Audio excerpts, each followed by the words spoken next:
আসসালামু আলাইকুম। আজকে আমি আপনাদের সাথে অন পেজ অপটিমাইজেশনের আরেকটি গুরুত্বপূর্ণ প্যারামিটার হেডিং ট্যাগ নিয়ে কথা বলবো। হেডিং ট্যাগকে আমরা অনেক সময় মনে করি যে এটি হয়তো খুব একটা ভ্যালু রাখে না আমাদের এসইওর কাজের ক্ষেত্রে, বাট বিষয়টি এরকম না। আজকে আমি আপনাদেরকে এই পুরো হেডিং ট্যাগ বিষয়টি একটি ওয়েব পেজের মধ্যে কিভাবে সঠিকভাবে অপটিমাইজ করতে হয়, কোন কোন সেকশনে কোন ধরনের হেডিং ব্যবহার করা উচিত, এবং একটি পেজের মধ্যে আপনি থেকে শুরু করে H6 পর্যন্ত, এখন এই যে H1 থেকে শুরু করে H6 পর্যন্ত যে ট্যাগগুলি আছে, এই ট্যাগগুলি ব্যবহার করলে আসলে এটি ইউজারের জন্য কেমন দেখায় বা সার্চ ইঞ্জিনের জন্য কি হয়।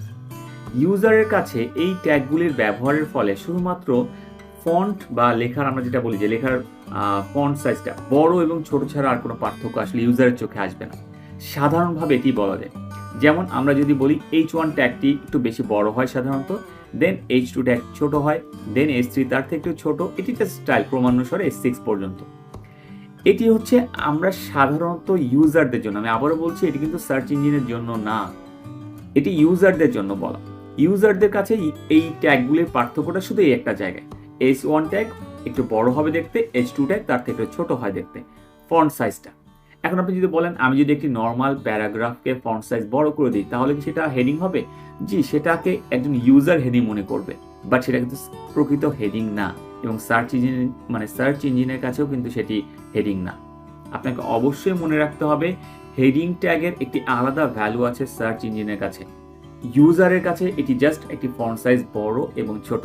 হ্যাঁ, এখানে যেমন আপনি আমার এই পেজটাই লক্ষ্য করেন, এই পেজের মধ্যে আমরা যখনই আসি কেউ, এই যে এই জায়গাটি বড় করে লেখা, এটিকে আমরা কি সব থেকে বেশি ভ্যালু দিই না? প্রথমত আচ্ছা, বড় করে লেখা তখন আমার চোখে আসে, হাইলাইট করছি আমরা বেশি এই জায়গাটিকে, যে হেডিং ট্যাগ অপটিমাইজেশন। আমরা বলি কি যে আমাদের পেজের টাইটেল বা আমাদের পেজের হেডিং এটা, সো এটাকে আমরা খুব বেশি গুরুত্ব দিচ্ছি। এরপরে দেন এর থেকে একটু ছোট হচ্ছে এটি, বাট এটিকেও কিন্তু হাইলাইট করা হচ্ছে। এরপরে নর্মাল প্যারাগ্রাফ টেক্সট হচ্ছে মনে করেন এটি। সো এই যে বিষয়টি, যে ইউজারকে বোঝানো যে এই পেজের মধ্যে গুরুত্বপূর্ণ স্থান এইগুলি, এই কাজটি মূলত করা হয় হেডিং ট্যাগের মাধ্যমে। ঠিক একইভাবে সার্চ ইঞ্জিনের জন্য তাই, সার্চ ইঞ্জিনের জন্য হেডিং ট্যাগ ব্যবহার করে কোন অংশটির গুরুত্ব কেমন এই জিনিসটিকে বোঝানো হয়। এবং মনে রাখবেন সার্চ ইঞ্জিনের কাছে প্রায়োরিটি লিস্টে H1 এর প্রায়োরিটি সব থেকে বেশি, এরপরে H2, এরপরে H3 এবং ক্রমানুসারে H6 পর্যন্ত। অর্থাৎ আমি যদি আরো সহজ করে বলি, H1 হচ্ছে আপনার কাছে একটা পাওয়ার, যে পাওয়ারটি আপনি নির্দিষ্ট কোনো একটি সেন্টেন্স বা কিছু ওয়ার্ডের ক্ষেত্রে ব্যবহার করতে পারেন সার্চ ইঞ্জিনকে আকর্ষিত করার জন্য বা সার্চ ইঞ্জিনকে বোঝানোর জন্য যে এই অংশটিকে গুরুত্ব দেওয়া উচিত। যেমন কিনা আমি এখানে এই অংশটিকে বলছি দেখে যে এটাকে গুরুত্ব দেওয়া উচিত, এটিকে আমি হেডিং ট্যাগ হিসেবে ইউজ করেছি। সো আমরা মনে রাখবেন অবশ্যই যে সার্চ ইঞ্জিনের মধ্যে কিন্তু আমরা এটি অবশ্যই আপনাকে মনে রাখতে হবে যে হেডিং ট্যাগ বলছি বলে তার মানে আপনি পুরো একটি ওয়েব পেজের দেখা গেছে 100 ওয়ার্ডকে আপনি হেডিং ট্যাগের মধ্যে দিয়ে দিবেন, এটি কিন্তু কখনোই করা যাবে না। আমরা হেডিং যেগুলিকে বোঝাই মূলত যে শিরোনাম, তাই না? এখানে এটা একটি হেডিং, এটি একটি হেডিং, এগুলির ক্ষেত্রেই শুধুমাত্র আমরা এই হেডিং ট্যাগের ব্যবহার করব। নর্মাল প্যারাগ্রাফের ক্ষেত্রে কখনোই কিন্তু হেডিং ট্যাগ ইউজ করব না, এটি কিন্তু অবশ্যই মনে রাখতে হবে। এটি কিন্তু বেস্ট প্র্যাকটিস না। আপনি যদি এই কাজটি করে থাকেন যে না, যেহেতু হেডিং ট্যাগের একটা আলাদা ভ্যালু আছে, তাহলে আমি একটা কাজ করি, আমি এই পুরো 3টি লাইনকেই হেডিং 3 ট্যাগ করে দিই যাতে গুগল এটাকে বেশি ভ্যালু দেয়, এটি ভুল করছে। এটি কখনোই গুগল আপনাকে বেশি ভ্যালু দিবে না। ঠিক আছে, তার মানে আমরা কি জানলাম? হেডিং ট্যাগ হচ্ছে একটি HTML এর ট্যাগ যেখানে 6টি ট্যাগ আছে, H1 থেকে শুরু করে H6 পর্যন্ত। এই 6টি ট্যাগেরই আমি যদি বলি ইউজার এন্ড থেকে পার্থক্য হচ্ছে, ইউজারের কাছে এই 6টি ট্যাগ একটু জাস্ট সাইজে বড় ছোট মনে হতে পারে, এইটুকুই। কিন্তু সার্চ ইঞ্জিনের কাছে H1 ট্যাগের ভ্যালু সব থেকে বেশি, এরপরে ক্রমানুসারে ভ্যালু কমতে থাকবে H2, 3 এবং 6 পর্যন্ত।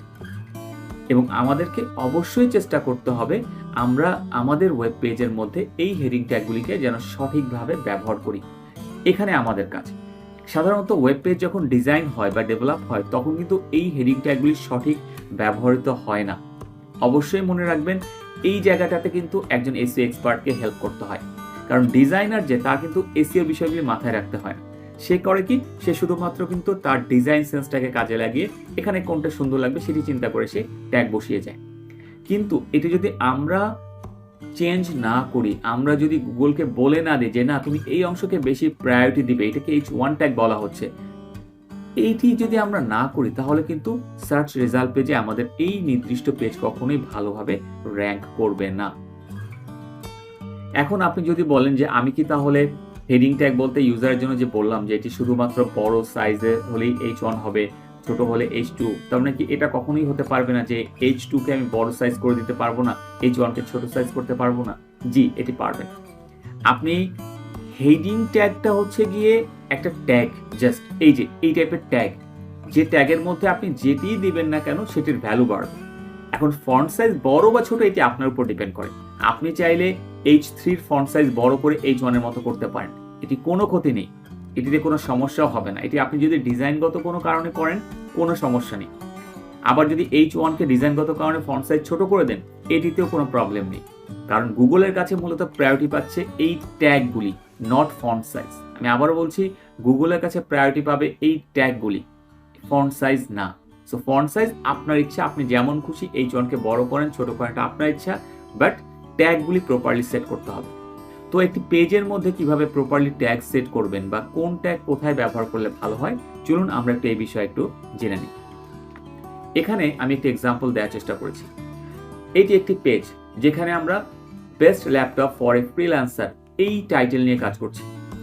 ধরুন এটি যে টাইটেল কি করে বুঝলাম, কারণ সর্বপ্রথম বিষয় এটি একদম পেজের শুরুতে আছে, এটি অনেক হাইলাইট অবস্থায় আছে, তাই না? এটিকে আমি বোল্ড করে দিয়েছি বা একটু বড় ফন্ট করে দিয়েছি যাতে সবার চোখে লাগে। সো এটিকে আমরা সাধারণত টাইটেল বলি। একটি ওয়েবসাইটের বা একটি ওয়েব পেজের জন্য একটি নির্দিষ্ট পেজের মধ্যে ব্যবহার করতে পারবো। এক্ষেত্রে H1 ট্যাগের ক্ষেত্রে শুধুমাত্র এটি এক্সপার্ট অপিনিয়ন, এখানে গুগলের কোনো এরকম বাধা ধরা রুলস নাই। আমি আবারও বলছি, এক্ষেত্রে এটি যা বলছি এটি আমার মতামত, পার্সোনাল মতামত বলছি। আপনি একটি পেজে অবশ্যই একটি H1 ট্যাগ ব্যবহার করুন, মাল্টিপল না। এটি আমার ব্যক্তিগত মতামত যে আপনি একটি পেজের মধ্যে যখন H1 ট্যাগ ব্যবহার করবেন সেটি তো পেজের টাইটেলে ব্যবহার করবেন এবং এটি একবারই করুন। তার মানে প্রতিটা পেজে H1 ট্যাগ কয়টা থাকবে? একটা করে। গুগল কিন্তু এক্ষেত্রে বলে না, আপনি চাইলে মাল্টিপল H1 ট্যাগ ইউজ করতে পারবেন, কোনো সমস্যা নেই। সো এক্ষেত্রে আসলে এখন ডিসিশনটা আপনার, আপনি যেভাবে খুশি এটি ব্যবহার করতে পারেন H1 ট্যাগকে। কিন্তু আমাকে যদি আস্ক করেন, আমি আমার ব্যক্তিগত এক্সপেরিয়েন্স থেকে এটি বলতে পারি, একটি পেজের মধ্যে H1 ট্যাগ একবার ইউজ করাই ভালো। তাহলে এবার আসি H2, H3 বাকি যে ট্যাগগুলি আছে।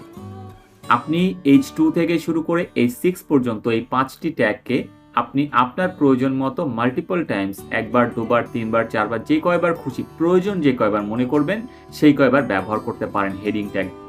কিন্তু একটি বিষয় অবশ্যই মনে রাখবেন, কখনো আমরা কোনো প্যারাগ্রাফকে, যেমন এটি একটি প্যারাগ্রাফ, সো এই টাইপের কোনো প্যারাগ্রাফকে কিন্তু ফুল হেডিং করব না। হেডিং বলতে শুধুমাত্র আমরা যে হেডিংকেই বুঝাই সেগুলোকেই আমরা হেডিং ট্যাগের আন্ডারে নিব। তো চলুন আমরা এখন একটি এক্সাম্পল দেখি।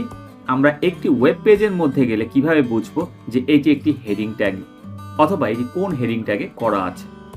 দেখুন আমি এখন আমার ওয়েবসাইটের মধ্যে আছি। তো এই যে আমার ওয়েবসাইটের মধ্যে আমি এখন আছি, এখানে কিভাবে করে আমরা বুঝবো যে এটি কোন হেডিং ট্যাগ বা এটি হেডিং ট্যাগ কোনটি? স্বাভাবিকভাবে একজন লোক যখন আমার ওয়েবসাইটে আসবে সে কিন্তু দেখতে পাবে যে ও আচ্ছা এটি অনেক হাইলাইট করা আছে, তার মানে এটি হচ্ছে হেডিং ট্যাগ, তাই না? তার মানে সে যদি আমার এই ওয়েবসাইটে এসে এটিকে দেখতে চায় যে এটি হেডিং ট্যাগ কিনা, সে কিন্তু চেক করতে পারবে। সিমিলার ভাবে আমি যদি নিচের দিকে আসি, যেমন এটি হাইলাইট করা, তার মানে সে মনে করবে এটিও একটি হেডিং ট্যাগ। তো আমাকে জাস্ট কিছু না, আমি জাস্ট এখানে এই যে মাউসের কার্সরটি নিয়ে আছে, এই কার্সরটিতে ক্লিক করবো। এখানে ক্লিক করে আমাকে এই অংশটির উপর মাউস নিতে হবে, আমাকে দেখিয়ে দিবে যে এটি কোন ট্যাগে আছে। দেখুন এখানে আমাকে বলে দিচ্ছে এটি H2 ট্যাগে আছে। আমি যদি আবার নিচের দিকে যাই, অন্য কোনো সেকশন দেখতে চাই, যেমন এটি, দেখুন এখানে আমাকে বলছে এটি হেডিং 2 ট্যাগে আছে। তার মানে এটি কিন্তু খুব সহজ একটি ওয়ে, তাই না? আমরা যে কোনো ওয়েবসাইটে যেতে পারি, আমাদের প্রয়োজনের স্বার্থে আমরা সেই ওয়েবসাইটে যে এভাবে করে দেখতে পারি যে তার প্রত্যেকটি সেকশনে কয়টি হেডিং ব্যবহার করা হয়েছে বা কি কি হেডিং ব্যবহার করা হয়েছে। তো আশা করছি আপনারা বুঝতে পেরেছেন হেডিং ট্যাগকে কিভাবে আমরা সঠিকভাবে ওয়েবসাইটের মধ্যে ব্যবহার করতে পারি। এবং আমি কিন্তু এখানে হেডিংয়ের প্রত্যেকটি যে ট্যাগ আছে H1 থেকে শুরু করে H6 পর্যন্ত, এই 6টি ট্যাগকে ওয়েবসাইটের কোন অংশে কিভাবে ব্যবহার করতে হয়, কোন অংশে ব্যবহার করলে গুরুত্ব কতটুকু বেশি বা কম, এ বিষয় নিয়ে আলোচনা করেছি। তো আপনারা যদি এভাবে করে আপনাদের ওয়েবসাইটে অথবা আপনাদের ক্লায়েন্টের ওয়েবসাইটে হেডিং ট্যাগগুলিকে সঠিকভাবে ইমপ্লিমেন্ট করেন, তাহলে অবশ্যই সেটি আপনাকে SEO র্যাঙ্কিংয়ে হেল্প করবে। দেখা হচ্ছে পরবর্তী ভিডিওতে। ধন্যবাদ সবাইকে।